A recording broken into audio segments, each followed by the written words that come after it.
Ame pan makan kon bogor mah, lu ada dua mah. Tidak belum majin mah. Ini majin mah lawak punya di Yunan mah. Ini mana? Ini gurun. Ini gurun. Mana? Ini juga walau. Jual di. Jalan nyasar deh.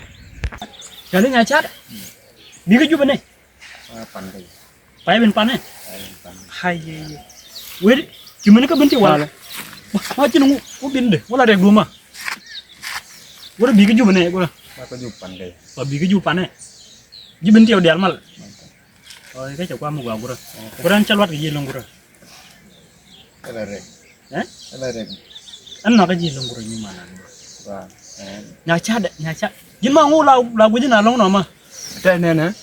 Bina mangu la regu mah. Tikel. Cete mah. Bina cun bina. Alana gua nak aja. Kan gua jarang men amsom wig gua. Wig kene wig gua dia. Hah? Gua wig dia nok kan lo. Majin nok ya. Kebetulan apa? Nak aja.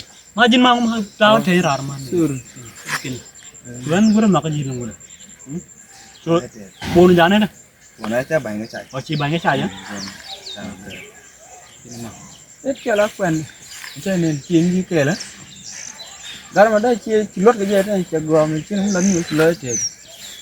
Yenok. Yenok.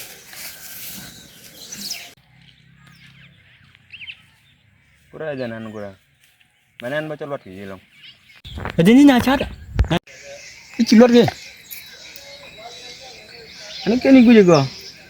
Tapi mana kan loda nama awak nak berkeluhan itu hanya gua. Mereka ayah aja. Mani video mia kanan lem mia cak kum mana. Kan ini video gua. Dia cakap ni lepas ni jalan lungu yang mati aku. Maka mulai lebentanya rar wala lungu mah. Gua celot bang bah kerana aku je. Saya ni je ni mana. Baju gua lupain kel. Len mi tel you tam tiang. Yo. Nana deh. Hah. Linga calan je jara. Maka kamu biar belajar ni. Kon cal ketuk. Cijen linga. Kon cal ketuk ni ceng. Tuk bawa kuen. Kau gua deh. Cal tuk lada tuk biji jakar lor. Jin ha. Men udah mesti udah cum. Jin lu gua udah cum. Lalu gua gol ko. Itu kalau ada dia mesti kon cium kel gua mana mesti cum.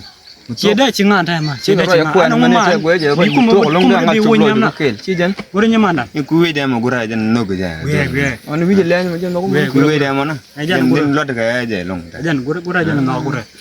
Jalan tetai. Badan ni punya gulu. Majin mang ngulil dafarna mang ngulil dama biar bemu garwanya dama kunyal mah. Cete dia majin. Majin. Ini kuy dulu je dah dia gue. Yang bukan ni bad dot. Jangan kuy lu ke garam aku jadi dah saya lain ni. Ni tak saya dua saja ni nama gue. Gue gura garam malah mau gua kainnya gura. Garam itu orang yang cukup nget. Ayo. Garam malah mau nak kainnya garam. Tak saja. Kan cukup buku pelan mencuri ku mau ke pesa lah. Buku pelan mencuri ku mau ke pesa. Gue nyaman gura dia mau pesa lah. Ni je. Kalau yang cakap. Dua sama. Yang yang mau kau dua kel.